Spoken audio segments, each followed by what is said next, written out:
सफलता के पीछे दौड़िए लेकिन कर्ज लेना टालिए। अत्यंत सुंदर संगीत शुरू है, कैमरा ऑन है और आपके जीवन की नई शुरुआत है। ये महीना मिथुन राशि के जातकों के लिए स्टेज के लाइट के समान है।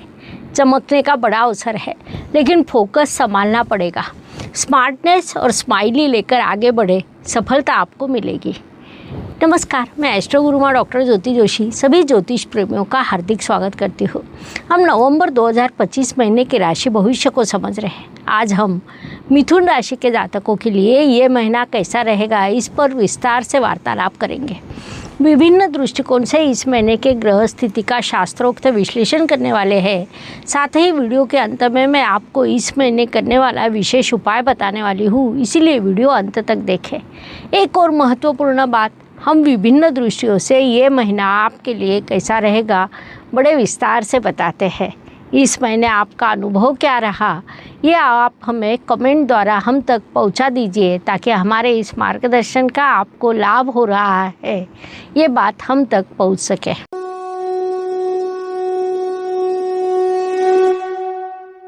व्यक्तित्व की दृष्टि से आप सदैव अपनी बुद्धि से, अपने संवाद कौशल्य से लोगों को आकर्षित करते हैं। कुछ बदलना हो तो आप शीघ्रता से बदलते हैं। नई कल्पनाओं को पकड़ने की शक्ति आप में होती है। आपकी बातें आपका ब्रांडिंग होता है। अपने विचार शुद्ध रखें, आवाज़ में सरलता रखें। जहाँ पर आशंका होती है वहीं पर संभावना भी छुपी होती है। प्रश्न बिना झिझक पूछे, विचार करें, धैर्य दिखाएं। एक ही समय पर कई चीज़ों को संभालना ये आपकी विशेषता है। लेकिन सच कहा जाए तो एकाग्रता भी महत्वपूर्ण होती है। दिन भर में केवल 15 मिनट एक काम पर फोकस करें। दिन के उन 15 मिनटों में कोई भी मल्टीटास्किंग ना करें। धीरे धीरे आपको सकारात्मक बदलाव की अनुभूति मिलेगी। धन परिवार वाणी की दृष्टि से लाभ को बढ़ाने के लिए आपको अवसर मिलने वाले हैं। आप लेखन क्षेत्र में हो या आपके ऑनलाइन छोटे छोटे उपक्रम हो तो आपका लाभ बढ़ सकता है। साथ ही अप्रत्याशित खर्च भी बढ़ सकता है, लेकिन लाभ बढ़ने के कारण आप खर्च की चिंता न करें। विदेश में स्थित मिथुन जातकों का मन घर की ओर लगा रहेगा। कई बार उनके मन में विचार आएगा कि हमने अपने देश में वापस जाना चाहिए, लेकिन अप्रत्याशित खर्च के लिए बचत को संभाल कर रखें। बड़ी निवेश का विचार करने से पहले एक बार नहीं 2 बार विचार करें, ये सलाह दी जाती है। पराक्रम, परिश्रम, यात्रा की दृष्टि से आप यात्रा के लिए लाभकारी आपको यात्राएं रहेगी, लेकिन आपके तृतीय स्थान में केतु ग्रह विराजमान होने के कारण यात्रा में मन नहीं लगेगा। परिश्रम कभी भी व्यर्थ नहीं जाते, इसलिए लगातार परिश्रम करते रहे। धीरे धीरे तो छोटे छोटे काम करने पर भी उससे एक दिन बड़ी सफलता मिलने की संभावना रहती है, ये ध्यान में ले। वास्तु, वाहन, जमीन, सुख शांति सभी दृष्टियों से बदलाव आपकी आवश्यकता रहती है। उस अनुसार यदि आप घर में छोटे छोटे बदलाव करते हैं तो आपका मन शांत रहेगा। घर के प्रवेश द्वार को स्वच्छ रखें, वास्तु की दृष्टि से अत्यंत महत्वपूर्ण होता है। यात्रा सुरक्षित करें, वाहन की जांच पहले से कर ले। नया वाहन लेने की योजना हो तो फाइनेंस के डिटेल्स की जांच कर ले। माता जी के साथ अच्छी बातें करें, माता जी के मानसिक आधार के लिए महत्वपूर्ण होता है। शिक्षा, प्रेम, संतति, विवाह सभी दृष्टियों से मिथुन राशि के पंचम स्थान में ग्रहों के राजा रवि विराजमान है। 2 तारीख को आपके पंचमेश पंचम स्थान में आने के कारण अत्यंत सकारात्मक स्थिति रहेगी। विद्यार्थी पढ़ाई का पूरा ध्यान रखेंगे, लेकिन परीक्षा के पहले टाइम टेबल की डिटेल्स अच्छे से देख लें। महीने के प्रथम पखवाड़े में संतति आपकी बातों को नज़रअंदाज करेगी, लेकिन दूसरे पखवाड़े में संतति की सफलता से, कर्तृत्व से आपको बड़ा आनंद प्राप्त होगा। विवाह इच्छुक वधूवरों की दृष्टि से ये महीना लाभकारी कहा जा सकता है। उच्च अवस्था के गुरुदेव विवाह जुड़ने की दृष्टि से शुभदायी रहते हैं। वैवाहिक सौख्य की दृष्टि से छोटी छोटी अपेक्षाएं पूरी की जाए तो वातावरण अच्छा रहेगा। छोटा सा गिफ्ट या छोटी सी स्माइली से भी वैवाहिक सौख्य बढ़ाया जा सकता है, ये ध्यान में लें। स्वास्थ्य, कर्ज, प्रतिस्पर्धी शत्रुओं की दृष्टि से एसिडिटी की परेशानी बढ़ना, पेट में या गले में कुछ समस्या निर्माण होने की संभावना है। इस काल में स्वास्थ्य का उचित ध्यान रखें, अच्छी नींद लें, प्राणायाम करना आपके लिए उपयुक्त रहेगा।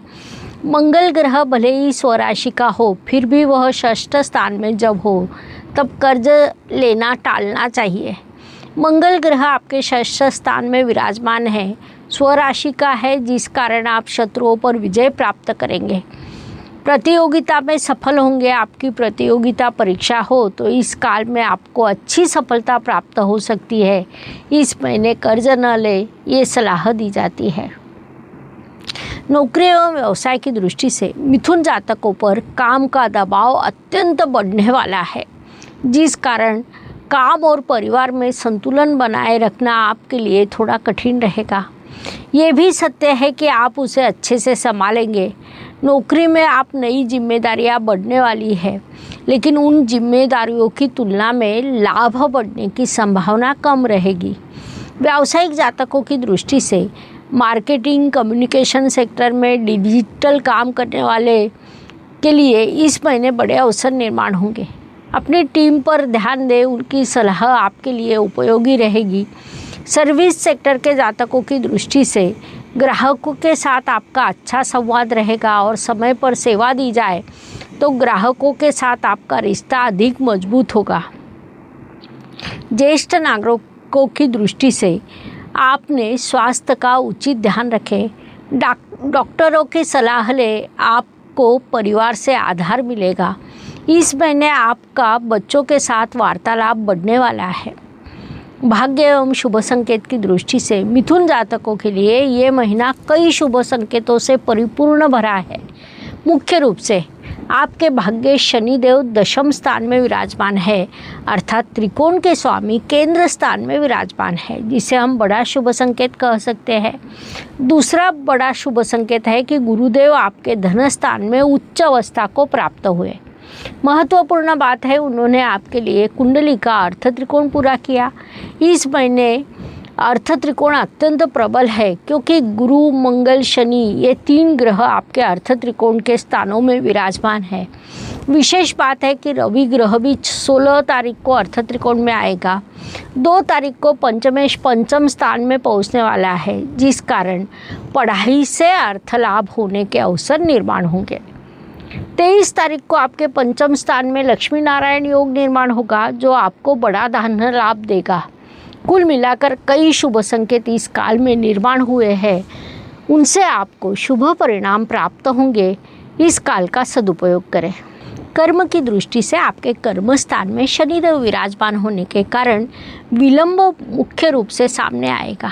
उसमें आपके राशि स्वामी बुधदेव है, जिस कारण विशेष रूप से इस महीने निर्णय लेने में संभ्रम निर्माण होना, निर्णय लेने में समय लगना जैसे प्रश्न निर्माण हो सकते हैं।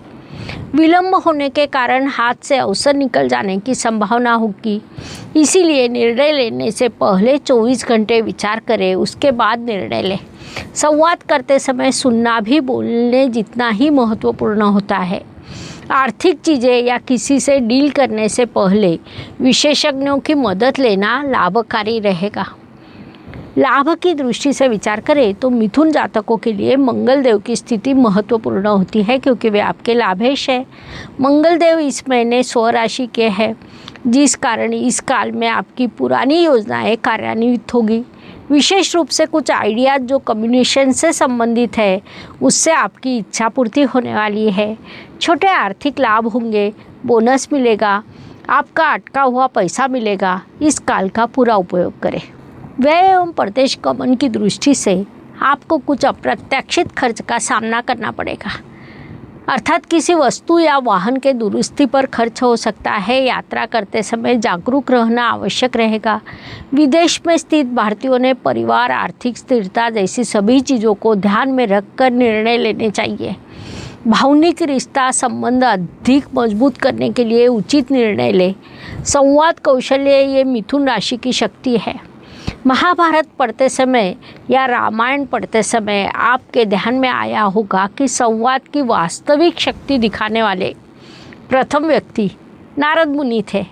उनके बोलने से कभी विवाद होते थे, संघर्ष होते थे, लेकिन वे बुद्धि को दिशा देते थे। उसी प्रकार आपकी वाणी और उत्सुकता ही आपके सच्चे मित्र हैं। उनका उचित उपयोग करें, थोड़ा सा संयम रखें, जिससे परेशानी कम होगी, बड़ी सफलता मिलेगी। जीवन सुख दुख और उतार चढ़ाव से भरा है। कोई भी व्यक्ति संपूर्ण सुखी या दुखी नहीं होता। उस अनुसार हर दिन सभी के लिए समान नहीं होते। महीने के कुछ दिन सुख, समाधान, सफलता लेकर आते हैं, तो कुछ दिन संघर्ष, कठिनाइयाँ और तनाव से भरे होते हैं।